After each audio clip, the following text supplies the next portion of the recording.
حضرت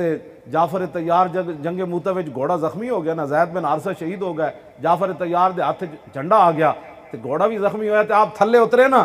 تے جب این تلوار مارن لگے فرمان لگے جنت اتنی قریب آ گئی، بس جنت اتنی قریب آ گئی۔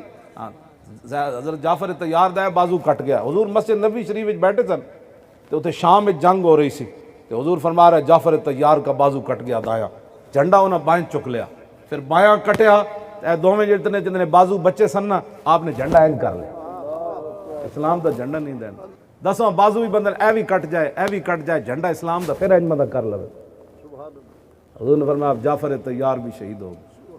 فرمایا جھنڈا عبداللہ بن رواحہ نے اٹھا لیا۔ جب عبداللہ بن رواحہ نے اٹھایا، حضرت عبداللہ